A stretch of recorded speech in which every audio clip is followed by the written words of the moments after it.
మేడ్చల్ జిల్లా Pocharam IT corridor PS పరిధి Narapalli ఏకశిలానగర్లో real మోసం వెలుగు చూసింది. ఫేక్ ప్లాట్ అమ్మారంటూ నిలదీసిన బాధితుడిని కులం పేరుతో తిట్టి చంపుతామంటూ బెదిరించడంతో బాధితుడు పోచారం పోలీసులను ఆశ్రయించారు. హన్మకొండ జిల్లా పరకాలకి చెందిన మొగిలయ్య 2019కు నారాపల్లికి చెందిన చెరుకు శివారెడ్డి మధ్యవర్తిగా కట్కూరి ప్రభాకర్ రెడ్డి దగ్గర ఓపెన్ ఫ్లాట్ రిజిస్ట్రేషన్ చేయించాడు. కాగా ఏకశిలానగర్లో అంతా ఫ్రాడ్ అని తెలియడంతో బాధితుడు మధ్యవర్తి శివారెడ్డి దగ్గరికి వెళ్లి నిలదీశాడు. దీంతో అతను తన భార్యను శివారెడ్డి కులంతో దూషించాడని ఆరోపిస్తూ పోచారం పోలీసులను ఆశ్రయించాడు. బాధితుడి ఫిర్యాదు మేరకు పోచారం పోలీసులు శివారెడ్డిపై SC/ST కేసు నమోదు చేసి దర్యాప్తు చేస్తున్నారు.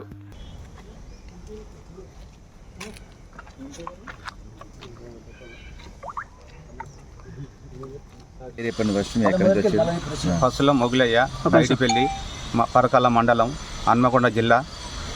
నేను 89లో ఊరు నుంచి హైదరాబాద్కి వచ్చిన ఒక హోటల్లో పనిచేస్తున్నా. అప్పటి నుంచి ఇప్పటి వరకు ప్రజెంట్గా అలానే వర్క్ పనిచేస్తుంటే ఈ శివారెడ్డిను మా అన్న మా ఊర్లో ఒక ఎల్లారెడ్డి అనే కొమ్మిడి ఎల్లారెడ్డి గీత ఉండేది. ఇక శివారెడ్డిను మా అన్న ఇద్దరు పని చేసుకుంటూ ఉండేది. అయితే నాకు వాళ్ళు పరిచయం ఉన్నది కాబట్టి వాళ్ళు శివారెడ్డి అంటేనే ఊళ్ళో జీతం ఉండి కొన్ని రోజులు కట్టె బిజినెస్ చేసి కట్టె తీసుకొచ్చాడు, అమ్ముడు చేసుడు ఇట్లా చేసేది మా అన్న వాళ్ళిద్దరు.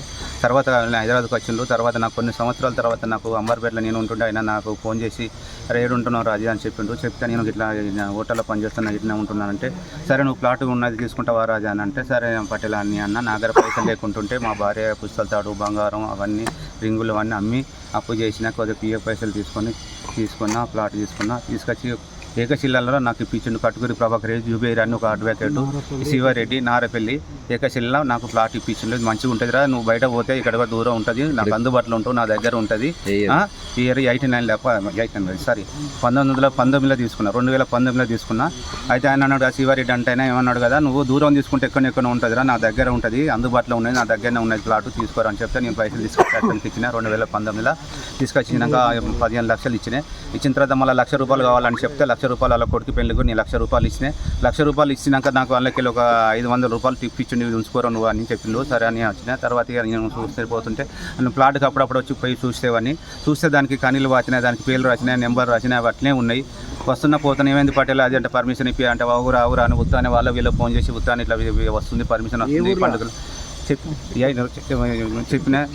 అయితే ఇవన్నీ చెప్పుకుంటూ వస్తుంటే పటేలు ఇదేంది పటేల్ మనకి ఇట్లా ఏంటంటే పర్మిషన్ కావాలంటే ఇక టైం పడుతుంది. శివారెడ్డి అంటేనే నేను ఊరికే వచ్చే వాళ్ళ ఇంటికి అడుగుతుండే, శివారెడ్డి ఏమని చెప్పేది అంటే, నువ్వు ఎవరో నీకు పర్మిషన్ ఇప్పిస్తాను, మంచిగా ఇల్లు కట్టుకుంటూ 2 రూమ్లో రూమ్లో ఇప్పించి నీకు కట్టిస్తారా అది అని చెప్పేది. అట్లా 2-3 సంవత్సరాల తర్వాత నేను దొంగదని తెలిసిన తర్వాత నేను కొర్రెంలో పోయిన గ్రామ పంచాయతీ సర్పంచ్ గౌడ్ అయిన ఒక వెంకటేష్ గౌడ్ అని అంటే ఆయన అడిగిన, ఇట్లా సార్ నాకు పర్మిషన్ కావాలి సార్, నేను హోటల్లో పనిచేస్తాను, నాకు ఇక్కడ 100 గజాలు ఏకశిలా మా శివారెడ్డి అని అంటే నాకు ఇప్పించిండు సార్, నాకు పర్మిషన్ కావాలంటే వాళ్ళకి కోర్టులో కిరికిరి ఉన్నది, కోర్టులో కేసు ఉంది బాబు, నీకు అది ఇయ్యను, లేకపోతే నీకు ఎవడుగా కొనిచ్చిండో వాడిని అడుగుపో అని ఆయన అన్నాడు. అంటే నేను అడిగితే వానికి ఏం తెలుసు సార్, వానికి తెలియదు ఏం తెలియదు, నేను ఇప్పిస్తే కొన్ని రోజులు ఆగరాదని అట్లా తిప్పుకుంటూ వస్తున్నాడు. తర్వాత నేను తెలిస్తే ఇక నేను LRS కూడా కట్టుకున్నది. మరి ఒక LRS కట్టుకున్న కరెక్ట్ ఉంది దానికి నేను పోచారం పోయి మున్సిపాలిటీ ఆఫీస్లో పోతే, బాబు ఒక 20 సార్లు పోయిన పోచారం మున్సిపాలిటీ ఆఫీస్కి పోతే వాళ్ళు అన్నారు కదా, నీకు ఇలా ఏం లేదు బాబు, ఆశ వదులుకో, కాదు పండు కొత్తగా తీసుకుంటే నీకు పర్మిషన్ ఇస్తా కానీ ఊరిక రాకు, ఇలా ఏం లేదు, అది మోసం జరిగింది, నీకు దొంగ ప్లాటు అని చెప్పిండు. తర్వాత నేను వచ్చి మా పటేల్ని అడిగితే నేను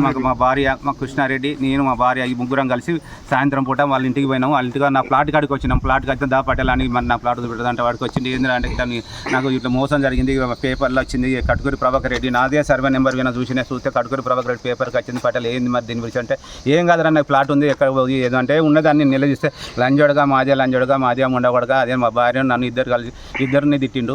అట్లా వస్తుంటే నువ్వు ఏం చేసుకోపోయినా నాకు రాయలసీమ రౌడీలు తెలుసురా, నువ్వే పెద్ద లెక్కనారా, నువ్వు ఇలా ఈడు ఉంటే నువ్వు నన్ను వచ్చి అడుగుతున్నావు, ఇలా నేను అమెరికా పోతా, నేను అమెరికాలో నా పిల్లలు అంతా అమెరికాలో సెట్ అయినా ఆనే ఉంటా, నువ్వు అడిగి వచ్చావారా, నువ్వు పోలీస్ స్టేషన్ పోతున్నావు, కోర్టులో పోతే అవుతుందా అది, నేను లాయర్ని పెట్టుకుంటాను, నువ్వు పని నాకు అన్ని పనులు అయిపోయినా నేను అన్ని ఖాళీగా ఉన్నా, నువ్వు పని చేసుకొని బతుకుంటే నువ్వు కోర్టులో పని తిరుగుతావారా, చాలా దెంగ నేనే పెద్ద రౌడీలను రాయలసీమ రౌడీలను నేను ఎదిరించి తిరిగినా, నువ్వు నాకు వచ్చి ఎదురు చెప్తున్నావు ఏందా దాని ఒక జంగ నువ్వు ఏమైనా చేసుకుంటా చేసుకోపో అన్నాడు సార్. వచ్చిన వల్ల నేను PSకి వచ్చి కంప్లైంట్ ఇచ్చిన. ఇది పోచారం పిఎస్కి వచ్చి నేను కంప్లైంట్ ఇచ్చిన సార్. కంప్లైంట్ ఇచ్చిన వాళ్ళు ఏంటో ఎఫ్ఐఆర్ బుక్ చేసింది సార్. బుక్ చేసి వాళ్ళు నాకు చేయాలని చెప్తే వాళ్ళు ఎఫ్ఐఆర్ బుక్ అయింది సార్. కాగితం అది సార్ బుక్ అయింది సార్. ఇప్పుడు పోలీసులు ఏమంటే నేను న్యాయం చేస్తామని చెప్పింది sir. CI sir, SI sir న్యాయం చేస్తానని చెప్పింది. మరి ఏసీపీ దగ్గర పోమని చెప్పింది సార్. కేసు బుక్ అయింది సార్. నేను మరిన్ని అప్డేట్స్ కోసం మా ఛానల్ని సబ్స్క్రైబ్ చేయండి.